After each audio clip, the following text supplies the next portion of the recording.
Yes guys, this is Nearly Last and welcome. In this video what we're going to be doing is taking a look at Berserk. This is the new map that's going to be coming with the Descendant DLC pack in July for PlayStation 4 users and then following on to the Xbox One and PC. Now, when I first looked at this a little while ago, I must admit it does look visually beautiful, and once again we do have another snowy map. Now, as we know with Call of Duty franchise, the snowy maps sometimes play out well and sometimes they really do not whatsoever. But look at it, first of all, we've got the big Viking there. Then we've got the whole village here. This is obviously one of the outer flanks, one of the 3 lanes you can be circling around. Obviously, you'll be able to come along here, up and in through to that doorway into one of the wooden buildings. Here we have the Viking helmet built into the mountain range. Goes straight in through there, I would imagine, into the center. But this is the interesting bit where you're going to be flanking around to the outside on the other lane. You're going to be able to wall run, I'd imagine, straight through there onto, say, like B, maybe onto a hard point or something like that. So you have to watch out for that. Kind of the way the Spire works. Here we have another lane that you're going to be crossing around on through onto the outside as well.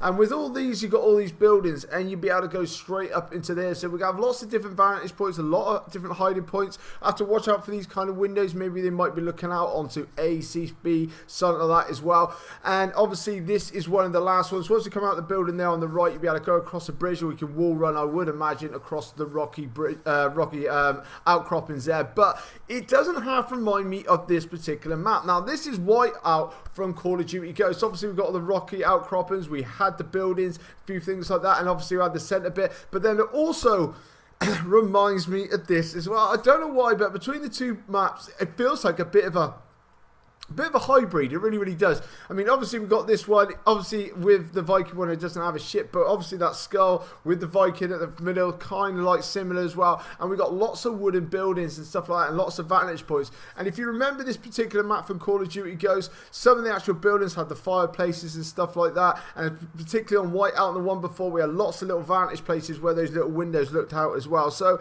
it does have that kind of feel. Obviously we don't have any gameplay to see how it's actually going to be able to play out. Obviously with this game it was boots on the ground, so it did play out a lot differently to the way that Black Ops 3 is going to be playing out. I wish we did have a little bit of gameplay just to go by, just to get us a bit more of a feel of how it's going to be working out. But as you're seeing on your screen at the moment, guys, it does look visually beautiful. It does look fantastic. Like I said, we have a little bit of an up and a down time with snowy maps. Sometimes they play out well and sometimes they really don't. So hopefully with the new movement mechanics and stuff like that and the way that this is going to be implemented, it should be a fun map to play. Like I say, the center bit there where you can wall run into the center there onto those outer flanks is going to be very interesting to be playing whilst you're playing domination and things like that, I would imagine. But anyway guys, let me know exactly what you're thinking about this in the comment section below. It'd be absolutely amazing to hear from you. But coming up on my screen now is my subscribe button. Make sure you jump in on that, guys. And guys, if you could drop a like on this video and support me, it'd be absolutely amazing. This is Nearly Last, and I'll catch you later.